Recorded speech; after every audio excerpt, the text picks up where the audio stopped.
ഇനി ശിവാംഗിയുടെ അഭിപ്രായം പറയൂ ഇതിനകത്ത്. എവിടെയാ, എവിടെ പോയി? ഞാൻ ഇവിടെ തന്നെ ഉണ്ട്. ഇവിടെ തന്നെ ഉണ്ട്, കേട്ടോണ്ടിരിക്കായിരുന്നു. ഇത്രയും കോൺസെൻട്രേറ്റ് ചെയ്യാനേ പറ്റുള്ളൂ. അഭിപ്രായം കറക്റ്റ്, നല്ല തന്നെയാ പറയാ. നല്ലത് തന്നെ. പക്ഷെ അതിൽ നിന്ന് നമ്മൾ പിച്ച് ചെയ്തിട്ട് നമ്മളിപ്പോൾ എടുത്തോണ്ടിരിക്കുന്ന ഒരു സംഗതി പറയൂ. അല്ല, ഇതിപ്പോൾ നമ്മൾ കർണാടക സംഗീതം പഠിക്കുന്നില്ല എന്ന് വെച്ചാൽ പ്രോപ്പറായിട്ട് അമ്മയുടെ അടുത്ത് പോയിട്ട് അഭ്യസിക്കുന്നില്ല. പഠിക്കുന്നുണ്ട്, കുട്ടി പഠിക്കുന്നുണ്ടെന്ന് നമുക്കറിയാം, മനസ്സിലാവുന്നുണ്ട്. പക്ഷേ ഇപ്പം എന്താ ശിവാംഗിയുടെ മനസ്സിൽ ഇതൊക്കെ കേൾക്കുമ്പോൾ ലെസൺസ് ഒക്കെ ഓക്കെ ആക്സെപ്റ്റ് ചെയ്യുന്നു. പക്ഷേ ഇപ്പം നമ്മൾ പൊയ്ക്കൊണ്ടിരിക്കുന്ന ഒരു വഴിയുണ്ടല്ലോ, നമ്മൾ ചില വെസ്റ്റേൺ കാര്യങ്ങളൊക്കെ നമ്മൾ ഇൻകോപ്പറേറ്റ് ചെയ്യുന്നുണ്ട്. അപ്പോൾ സ്വതന്ത്ര സംഗീതം പക്ഷേ എന്താ നമ്മൾ ഒന്ന് വെസ്റ്റേൺ അതൊക്കെ പഠിച്ചാലും പ്രിവെയിൽ ചെയ്യുന്നത് definitely classical music definitely prevail ആവും. എന്തിനാ നമ്മുടെ തലയൊരു വാഴയ്ക്ക് ഒരു വട്ടം അങ്ങനെയൊന്നും അറിയില്ലേ, ഇപ്പൊ ഇങ്ങനെ പോയിക്കൊണ്ടിരിക്ക. പക്ഷേ may be after 5 to 10 years തിരിച്ചു ഇതില് വരും ഡെഫിനറ്റ്ലി. അപ്പൊ വരുമ്പോ നമുക്ക് അനുകരിക്കണം. അതാണ് എന്റെ ഒപ്പീനിയൻ. അപ്പോഴത്തേക്ക് പഠിച്ചെടുക്കുമെന്നാണ് കുട്ടി പറയണേ. ഓഫ് കോഴ്സ് അതിലെനിക്ക് വിശ്വാസമുണ്ട്. അവള് നല്ല ഭയങ്കര ഗ്രാസ്പിംഗ് പവർ ഉള്ള ടച്ച് കുട്ടിയാണ്. കണ്ടോ യൂണിവേഴ്സ്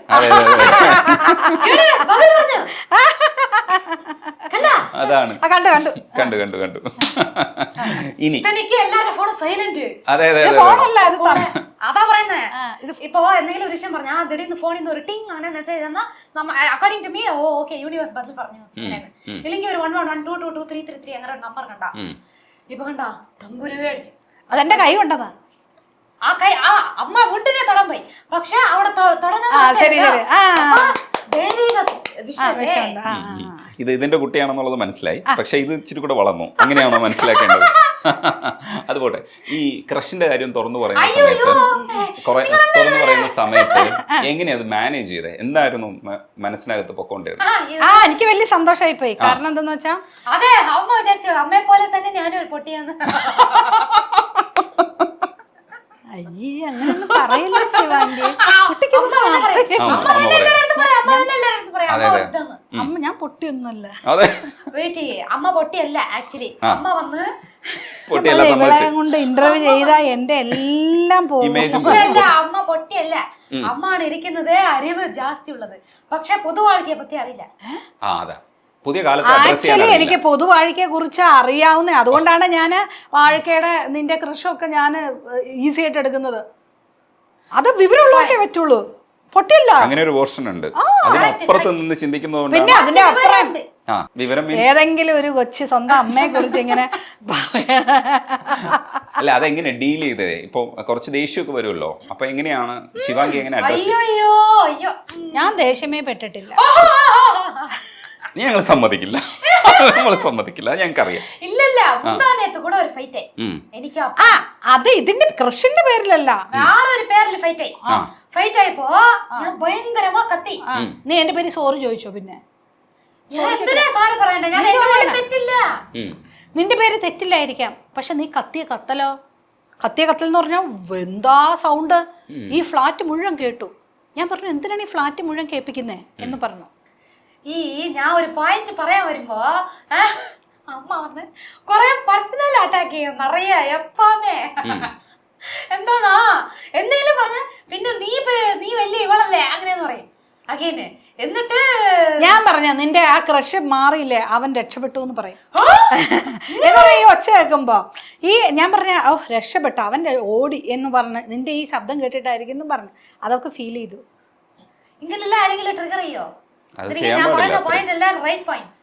ഞാൻ എനിക്കാകെ വേണ്ടി അവിടെ നിന്ന് ഞാൻ വാതാടിക്കൊണ്ടിരിക്കുമ്പോൾ വെറുതെ അല്ലേ അവൻ നിന്നെ ഇട്ടിട്ട് പോയെന്ന് അങ്ങനെ പറയാൻ പറ്റും. എന്റെ മുകളിൽ തെറ്റില്ല. അവനാണ് ഇട്ടിട്ട് പോയേ.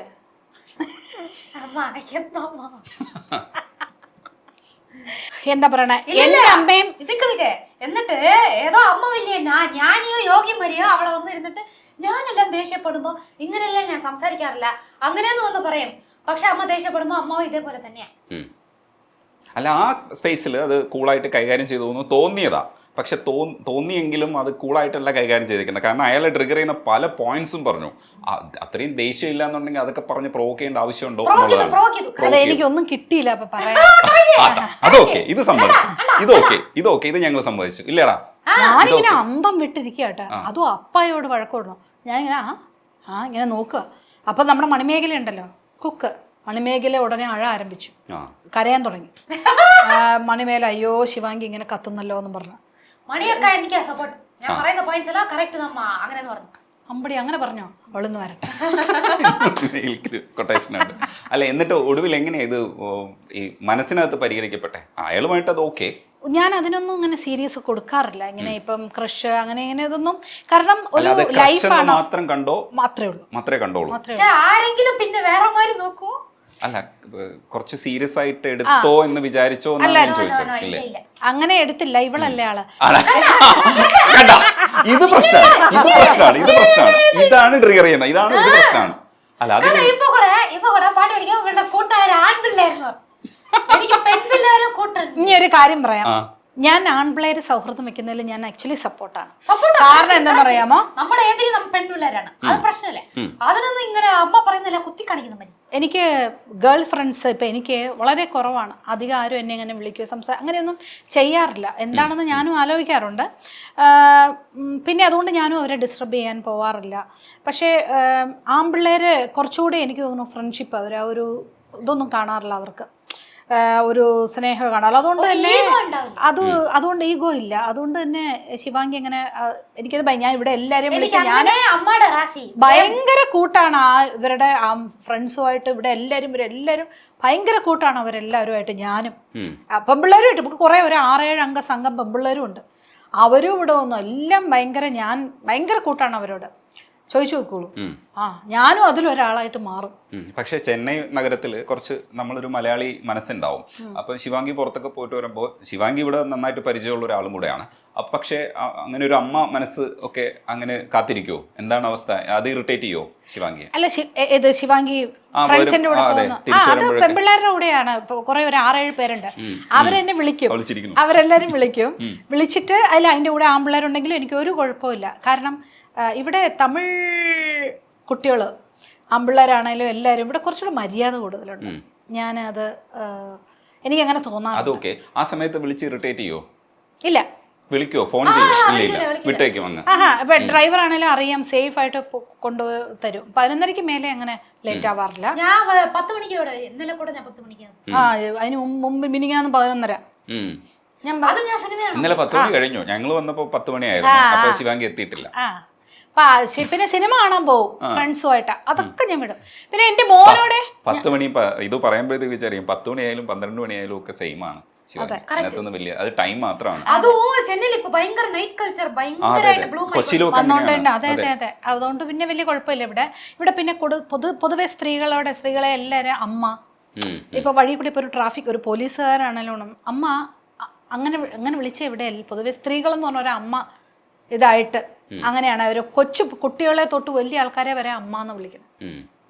ചെറിയ കുട്ടികൾ അമ്മ അങ്ങനെയാണ് സംസാരിക്കുന്നത്. പൊതുവെ കുറച്ച് ബഹുമാനം. ഞാൻ പലപ്പോഴും ആലോചിക്കുന്നുണ്ട്, ഞാനൊക്കെ പണ്ട് സ്റ്റുഡിയോയിലൊക്കെ പാടാനൊക്കെ പോകുമ്പോഴത്തേക്കും മ്യൂസിക് ഡയറക്ടർ എല്ലാവരും വണക്കം അമ്മ വാങ്ങോ. ചിലപ്പോൾ വലിയ മ്യൂസിക് ഡയറക്ടർ ആയിരിക്കും, അവരൊക്കെ വന്ന് ഞാനല്ലേ വൃന്ദന് എന്നെ ഇത്രയും ഒരു ബഹുമാനിക്കണേ ആ ഒരു ഇത്. പ്രത്യേകിച്ച് ഒരു കർണാട്ടിക് മ്യൂസീഷ്യൻ, അതിൻ്റെ ഒരു ബഹുമാനം എക്സ്ട്രാ ഉണ്ട് കേട്ടോ. അങ്ങനെ ഇപ്പം എന്നെ ചോദിച്ചാൽ ഈ ഫീൽഡ് വളരെ നല്ലതാണെന്ന് ഞാൻ പറയും. അതെൻ്റെ അനുഭവം.